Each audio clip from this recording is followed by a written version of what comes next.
හරිපුතේ ඔයාලා අද එකතු වෙන්නේ මේ අපේ වීඩියෝ සීරීස් එකේ ද්‍රවස්සිතේ දෙවෙනි වීඩියෝ එකත් එක්ක. අපි පළවෙනි වීඩියෝ එකක් කරා පුතේ ද්‍රවස්සිතේ ඔයාලා බැලුවේ නැත්නම් මේ උඩ දාලා තියෙන කාඩ් එකෙන් ඔයාලට ගිහිල්ලා ඒ දෙවෙනි වීඩියෝ එක බලන්න පුළුවන්. හරි බලමු පුතේ අපිට අද දෙවෙනි ප්‍රශ්නේ හැටියට මොනවද කරන්න තියෙන ප්‍රශ්නේ කියලා. මම ඔයාලටත් බලන්න පුතේ වීඩියෝ එකේ යටින් මේ ප්‍රශ්නේ ඇඩ් කරලා තියන්න. පුතේ මේ ප්‍රශ්නේ අපිට කියනවා මෝටර් රථ අලුත් වැඩියා කිරීමේ සාප්පුවක හයිඩ්‍රොලික් ඔසවණයේ විස්කම්භය සෙන්ටිමීටර් 30ක් වන අතර එය කිලෝග්‍රෑම් 200ක් දක්වා මෝටර් රථ එසවිය යුතුයි. මේ සඳහා පවත්වාගත යුතු හයිඩ්‍රොලික් පීඩනය කොපමණද කියලා තමයි පුතේ අහන්නේ. හරි. පුතේ පොඩ්ඩක් සංකීර්ණයි වගේ පේන ප්‍රශ්නයක්. ඒ වුණාට පුතේ අපි ප්‍රශ්නේ ලියා ගන්න විදිහ අනුව මේ ප්‍රශ්නේ කොච්චර සරලද කියලා ඔයාලට තේරෙයි. හරි. බලමු පුතේ අපි මේ භෞතික විද්‍යාවේ ගානක් හදන්න කලින් පුතේ මම හැම වෙලාවෙම ළමයින්ට කියන දෙයක් තමයි පුළුවන් තරම් පුතේ මේ භෞතික විද්‍යාව ගානක් ආවම සරලම විදියට ඒක පුතේ පොඩි රූප සටහනකට ඔයාලා මේක දාගන්න. එතකොට පුතේ ඔයාලා මේ ප්‍රශ්නේ දිහා බලන විදිය සෑහෙන දුරට වෙනස් වෙයි. ඔයාලට වෙනස් විදියක උත්තරයක් මේකට පේන්න පුළුවන්. හරි. හරි පුතේ. බලමු අපි කොහොමද මේක රූප සටහනකට දාගන්නේ කියලා. හරි. පුතේ ද්‍රාව ජැක්කුවක් තියෙනවා. හරි. මේ ද්‍රාව ජැක්කුව මත පුතේ මෝටර රථයක් නවත්තලා තියෙනවා. හරි. පුතේ මෝටර රථය කියන්නේ එක්තරා ආකාරයක වස්තුවක්නේ. මම මේ වස්තුව පුතේ මේ විදිහට සංකේතවත් කරනවා ද්‍රාව ජැක්කුව උඩ. හරි. ප්‍රශ්නයක් නෑ. ඔයාලා අපි මේක කටුවට ඇඳ ගන්න දෙයක් පුතේ අපිට මේ ගාන හදා ගැනීමේ පහසුව සඳහා. හරි පුතේ. ඊට පස්සේ මම මෙතන සලකුණු කරගන්නවා දීලා තියෙන දත්තය කිලෝග්‍රෑම් 200යි කියලා. හරි. ඊට අමතරව පුතේ අපිට මේක දීලා තියෙනවා. මෙන්න මේ ද්‍රාව ජැක්කුව ඒ පාදමේ කියන්නේ මේ ද්‍රවය සමග ගැටෙන ප්‍රමාණයේ විස්කම්භය සෙන්ටිමීටර් 30යි කියලා. හරි. මෙන්න මේ කොටස ගැනනේ පුතේ ඔය කියන්නේ. මෙයාලා අපිට නොකිය කියන තව දෙයක් තියෙනවා පුතේ. විස්කම්භය සෙන්ටිමීටර් 30යි කියලා කියන්නේ පුතේ අනිවාර්යයෙන් මෙයාගේ පාදම වෘත්තාකාර ස්වභාවයෙන් යුක්ත වෙන්න ඕන. හරි. වෘත්තාකාර ස්වභාවයෙන් යුක්ත වෙන්න ඕනේ. මම ඒක පුතේ මේ විදිහට අඳිනවා. ඊට පස්සේ කියනවා පුතේ මෙයාගේ විස්කම්භය සෙන්ටිමීටර් 30යි කියලා. හරි. විස්කම්භය සෙන්ටිමීටර් 30යි කියන්නේ පුතේ විස්කම්භය කියන්නේ හැම වෙලාවම අරේ වගේ දෙගුණයක්නේ.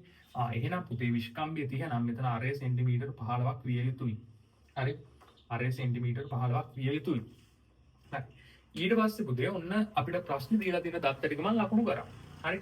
පුතේ මෙන්න මේ වේදිකාව මත මෙන්න මේ හයිඩ්‍රොලික් වේදිකාව මත වාහනයක් කිලෝග්‍රෑම් 200ක් ස්කන්ධයක් සහිත වාහනයක් නවත්තපුවාම පුතේ මෙන්න මේක මත ඇති වෙනවා බරක්.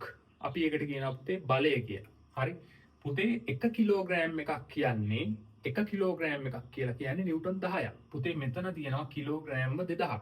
එහෙනම් පුතේ ඔයාලට තේරුම් ගන්න පුළුවන් දැන් මේ කිලෝග්‍රෑම් 2000 නිසා පුතේ මෙයාට ඇති වෙනවා නිව්ටන් 20000ක බලයක්. ඒක ඇති වෙන්නේ පුතේ මේ පොළව නැත්තම් මේ හයිඩ්‍රොලික් දෙසට. හරි. පුතේ මම මේක මෙන්න මෙහෙම සලකුණු කර ගන්නවා. 20000යි නිව්ටන් කියලා. හරි. 20000යි නිව්ටන් කියලා. හරි. ඊට පස්සේ පුතේ අපිට කියලා තියෙනවා අපිට හොයන්න කියන්නේ පීඩනය. අපිට හොයන්න කියන්නේ පුතේ පීඩනය. හරි. පුතේ පීඩනය හොයන්න මේ වගේ අවස්ථාවකට පීඩනයේ බලය සහ වර්ගඵලය අතර අපි දන්න කියන හරි ප්‍රසිද්ධ සමීකරණයක් තියෙනවා. ඔයාලට මතක ඇති. පීඩනය සමානයි අභිලම්බ බලය බෙදීම පුතේ වර්ගඵලය.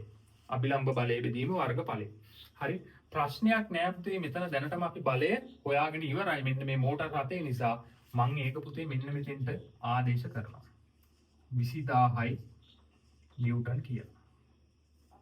පුතේ මෙන්න මේ විස්කම්භය 30ක් වෙච්ච නැත්නම් අරය සෙන්ටිමීටර් 15ක් වෙච්ච මෙන්න මෙයා මත තමයි පුතේ ඔන්න ඔය බලය ක්‍රියා කරන්නේ. එහෙනම් අපිට මෙන්න මේයාගේ වර්ගඵලය හොයාගන්න වෙනවා. හරි සරලයි පුතේ. වෘත්තයක වර්ගඵලය 5r වර්ගය. හරි. අමතක කරන්න එපා පුතේ. මෙතන දීලා තියෙන්නේ සෙන්ටිමීටර වලින් අපි මේකට ආදේශ කරන්න කලින් අපි මෙයාව මීටර වලට පරිවර්තනය කරගන්න ඕන. හරි.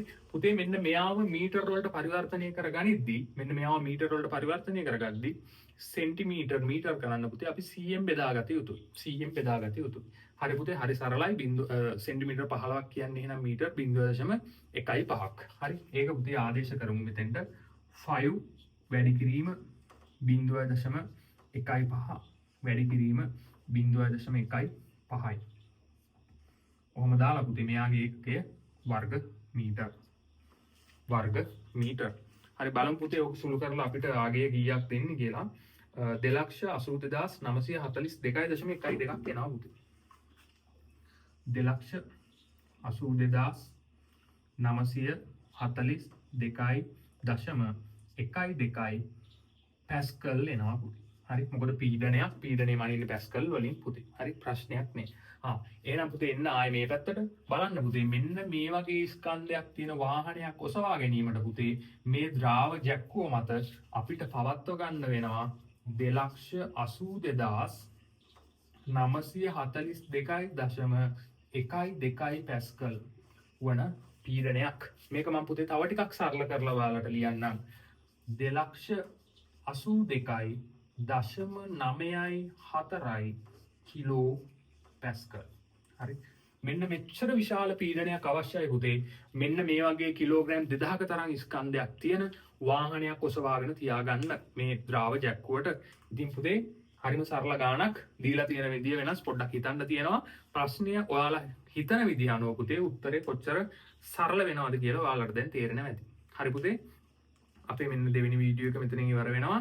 තව වීඩියෝ සීරීස් එකේ ඉස්සරහට එන්න තියෙනවා පුතේ ද්‍රව ස්ථිතිය සම්බන්ධයෙන්. ඉස්සරහට වීඩියෝ එකක් දාපු ගමන් බලන්න පුතේ channel එක subscribe කරන්න කියලා ඉල්ලනවා. ඒ වගේම පුතේ යාළුවෙක්ටත් මේ වීඩියෝ එක බලන්න. යාළුවන් අතරත් මේ වීඩියෝ එක share කරගන්න. එහෙනම් පුතේ ඔයාලා හැමෝටම ජය වේවා.